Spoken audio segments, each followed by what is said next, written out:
네, 영국발 변이 바이러스가 벌써 33개국으로 확산했는데 이 국내 확산 우려도 갈수록 커지고 있고 이 남아공발 변이 바이러스는 영국발보다 전파력이 더 세다는 분석도 나왔는데요.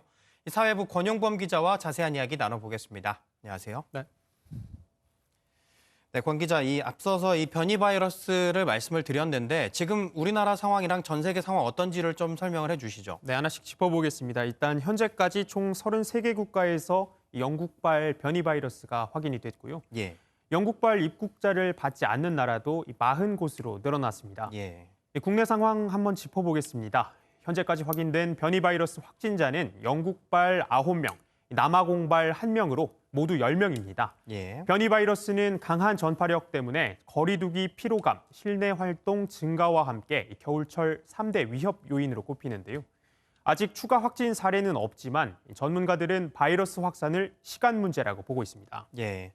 이 확진자들, 그 변이 바이러스 확진자들이 아직은 대부분 이 격리 중에 확진이 됐잖아요. 네. 그런데 이 일산에서는 80대 사망자의 4위가 이 마트 같은 곳을 갔다고 하더라고요. 네. 여기서 혹시 뭐 추가 감염자가 나온 게 있나요? 네, 이 사위와 접촉한 사람이 8명이었는데 예. 다행히 아직까지는 확진자가 없습니다.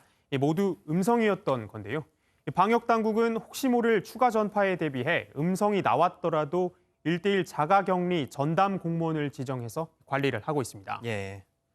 이 영국발 변이 바이러스도 걱정인데 사실 그 남아공발 변이 바이러스가 더 전파력이 세다 이런 이야기도 이 분석도 나오더라고요. 네, 맞습니다. 이 남아공과 영국, 이 호주의 학자들 사이에서 그런 얘기가 나왔습니다. 예. 이 바이러스 표면에 있는 스파이크 단백질이 변해서 인체 세포와 더 잘 결합하게 되는 건데요. 네. 영국발 바이러스도 이 단백질의 변이가 일어났지만 남아공발 바이러스에선 여기에 더해서 E484K와 K417N이란 두 유전자 변이가 추가가 됐습니다. 예. 특히 E484K 유전자가 이 감염력을 더 높일 가능성이 크다고 합니다. 다만 영국발이든 남아공발이든 이 치명률은 기존 바이러스보다 높지 않고 현재 개발한 백신으로 예방할 수 있다. 이런 의견이 우세합니다. 네, 그나마 그 점은 좀 다행이네요.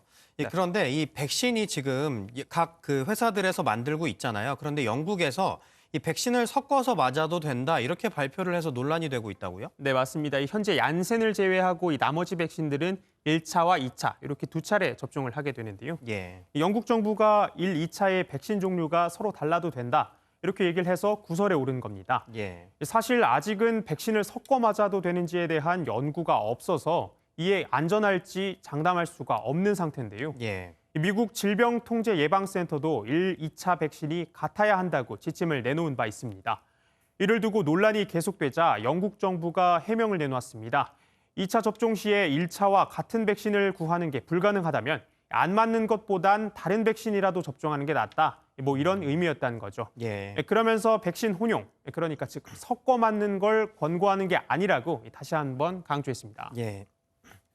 네, 이번에는 국내 코로나19 상황에 대한 이야기로 넘어가 보겠습니다. 이 요양병원에서 확진자가 잇따르면서 코호트 격리라는 거를 많이 했잖아요. 그런데 이 코호트 격리에 대한 비판이 계속되고 있더라고요. 그래서 정부가 또 특별 대책을 내놨다면서요? 네, 그렇습니다. 요양병원은 기저질환이 있는 고령자들이 많아서 코로나19 취약 지역으로 꼽히죠. 예, 이 코호트 격리, 그러니까 동일 집단 격리된 전국 요양병원 14곳에서 지난달에만 발생한 확진자는 996명, 사망자는 99명에 달합니다. 정부는 확진자와 비확진자가 이 좁은 공간에서 함께 생활을 하다 보니 사태가 악화했다고 보고 교차 감염 차단책을 내놓았습니다. 예, 만약 확진자 규모가 크면 이 비접촉자를 다른 요양병원으로 신속하게 옮기고요. 규모가 작으면 확진자를 중증도에 따라 전담 요양병원 또는 중증 환자 전담 치료병상으로 이송하기로 했습니다. 또 비확진자는 비접촉자와 밀접 접촉자 이렇게 구분을 해서 14일간 격리를 하면서 관찰하고요. 이번 주부터 전국 요양병원 종사자에 대한 진단검사도 확대됩니다. 예. 2주였던 비수도권의 유전자 증폭 검사 주기가 이 수도권과 마찬가지로 1주로 단축됩니다. 네. 이 앞서서 오늘 발표될 확진자 어제 9시까지가 한 900명이 넘는다 이렇게 전해드렸는데 사실 이 확산세 정부는 지금 어떻게 보고 있는 건가요? 네, 정부는 코로나19 3차 유행이 이 정점을 완만하게 지나가고 있다. 이렇게 진단을 하고 있는데요. 예, 거리두기 2.5단계와 연말 연시 특별 방역 대책으로 방역 상황 전반에 서서히 감염 억제 효과가 나타나고 있다는 겁니다. 최근 한 주간 지역 발생 확진자는 하루 평균 931.3명으로 전주보다 85.7명이 줄었습니다. 새로 발생한 집단 감염 사례도 총 21건으로 전주의 절반 아래로 떨어졌고요. 확진자 1명이 낳는 추가 감염자 수를 뜻하는 감염 재생산 지수가 1.11에서 1.0으로 떨어진 점도 정부 판단의 근거가 됐습니다. 네, 알겠습니다. 지금까지 사회부 권용범 기자와 이야기 나눠봤습니다. 고맙습니다.